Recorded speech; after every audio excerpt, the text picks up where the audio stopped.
Alright, let's discuss errors. Now, whenever you're dealing with programming, any kind of programming, you're going to screw up. You're going to run into errors. You're going to have problems. That is just how it is. So, let's discuss the few kinds of errors that you're going to see. Now, error 1, the easiest error, would be a syntax error.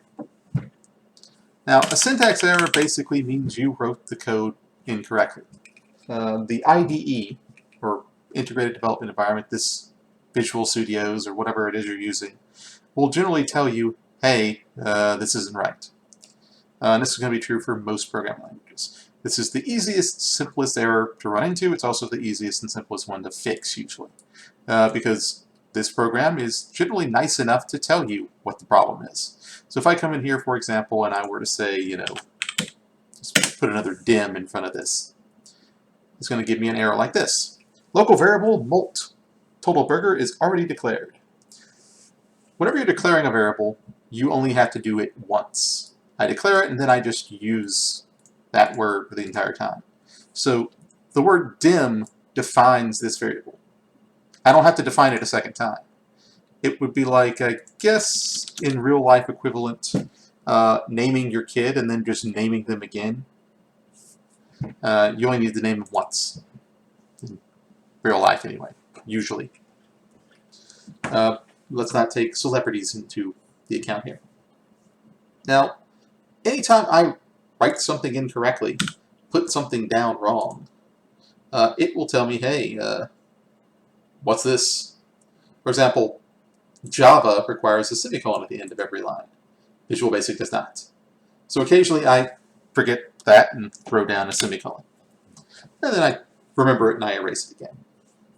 I can also, when I name things, let's say if I were to just do this, forget the text option.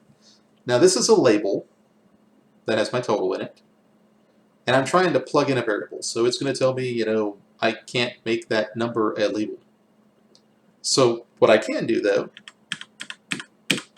is put the number into a text. That is allowed. But I can't put the number into a label. A label's an object. I guess the example there would be, I have a piece of paper, maybe, and I want to put something on the paper. I can write something on the paper, but I can't make the paper into my name. Well, it's paper. If I have a pencil, I can write on it like that. The paper can't just become something else. It's still paper. So in this case, I can plug this value into there, and it's text. So I can plug text into there. But a label is a thing, and text is what's inside that thing. So I can change the thing inside, but not the thing itself. That makes sense. And those are just a couple of some of the errors you may run into. Now, of course, if I don't have the correct things here, I'll get massive things in sub expected. And sometimes it's very specific. Well, there should be an in sub at the end. And yeah, there it is. And it's also typically nice enough to highlight things for you, where one thing ends and one thing begins. That's also true for if statements and other things. As you go through any class, it's important to learn what errors can occur when you're learning the new stuff. Because, believe it or not, you will run into those errors. You'll run into them numerous times. And honestly, the more you run into them, the better it is. If you run into an error, you figure out how to fix it. The next time you see it, a lot quick. You'll fix it a lot more quickly. You see it a couple times, it's relatively easy. A good real-life equivalent to that would be if your computer had a problem and you managed to fix it. Somebody else mentions their computer's doing the same thing. Bam! You can fix their computer pretty quick and look awesome, right? As awesome as you can, fixing a computer anyway. And that's true for most things. Even if you consider doctors and whatnot. If they know specifically, what your ailment is, they can probably be like, all right, well, this is what it is. Here, take this medicine. Hopefully because they've seen it multiple times. Now, of course, if they've never seen it before, that's exactly the thing you don't want, generally. You don't want them to be like, oh, what is this? and they call in 10 doctors to come look at you.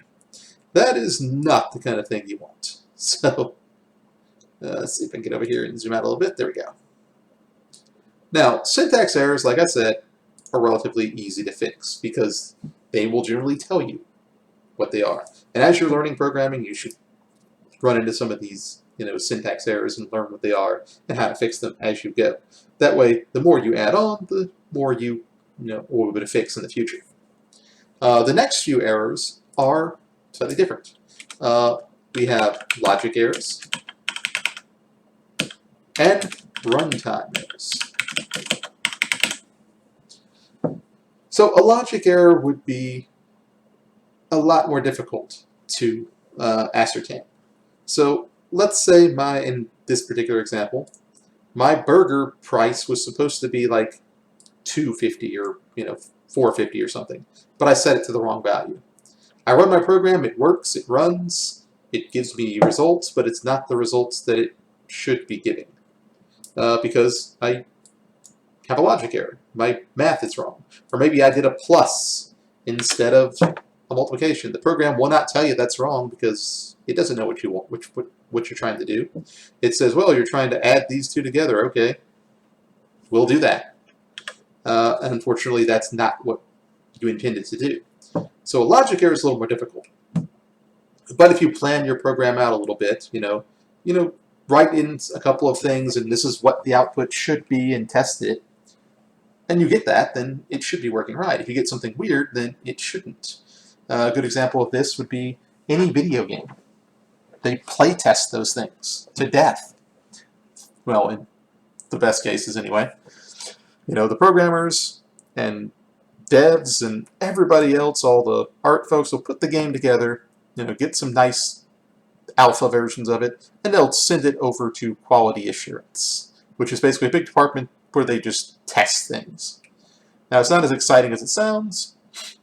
You would think, well, I'm just going to play video games all day. That's going to be great. No, it will not be great.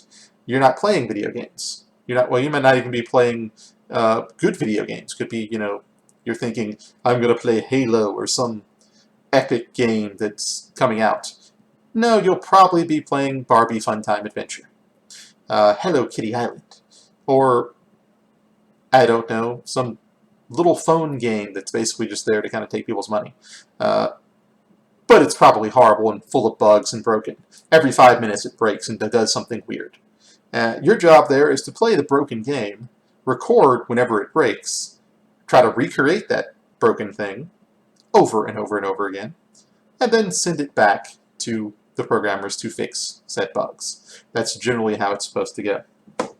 Now, more often than not, especially nowadays, the companies are pushing very quickly to get things out and everything doesn't get addressed. Sometimes there's weird things. There have been many games that have been shipped out that just were absolutely broken.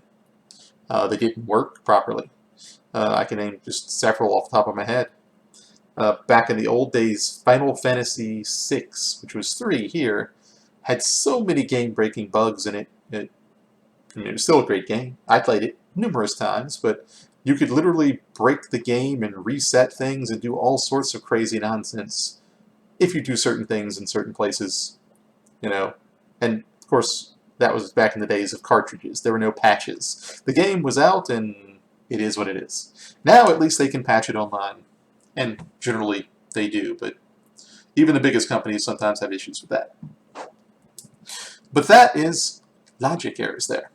And that's generally what they'd be fixing there. No one wants to press a button and the whole game explodes and crashes. Now, a runtime error is also a bit of a logic error, but it's a logic error that occurs when the program is running. A good example of a runtime error would be, I'm going to run Fatty Burgers here, and I'm going to put in Bob, Jim, and Greg. Now, this is supposed to be a number. In the code, I'm actually converting this to an int. Is Bob an integer? It is not. And if I hit order, boom, exception unhandled. This is a crash. My program died. And it died because, well, I had a runtime error. That's what this is. I have to force close it, and then don't do that again. Now, of course, I could put in some statements in there to make sure that doesn't happen. We haven't quite made it to that point yet, but we will. We'll put in some checks and fixes and things like that. But for now, it crashes because I put in the wrong thing. Now, if I run this again and I put in, let's say, f, well, is that an integer? No. It crashes. F is not an integer. So, boom. But if I put in a number, an actual int, then it's fine with it. So this is a good example of a runtime error. Now those are the three major errors that you'll see in programming.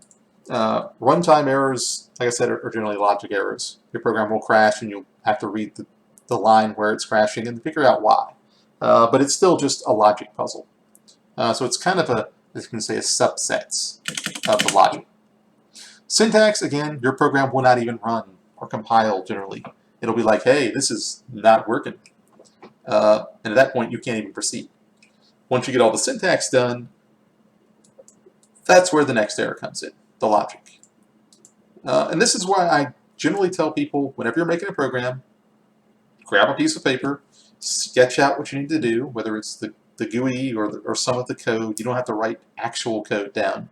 But the logic, I need, a burger and I want to put it into a label, it's going to be this price. This is the math that's going to happen here. Just kind of jot that down. And once you have that written down, and you start programming it, you can kind of use that as a reference. You might have to change things, but it generally makes it a lot easier, especially if the program's fairly sizable.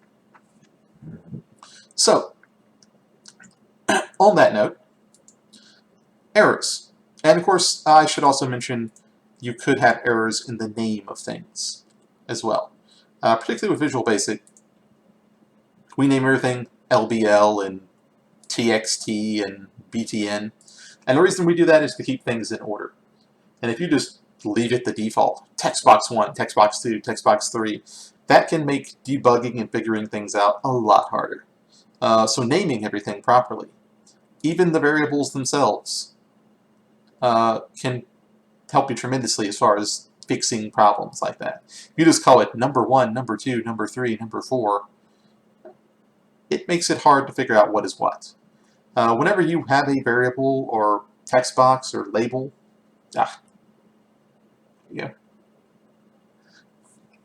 or text box or label, or any of that thing, then name it what it is.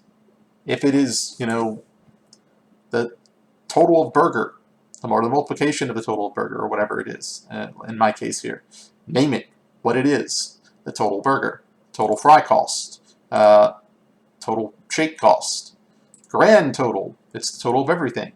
Name it what it is, and that makes it a lot easier when you're trying to put it together, when you're trying to figure things out. Especially as programs get bigger and bigger and bigger, and you end up having more of these little subs here. More functions, more things, just in general. Trying to keep things organized will alleviate all of this here. And that is, short, is errors and issues. If you have any questions, let me know.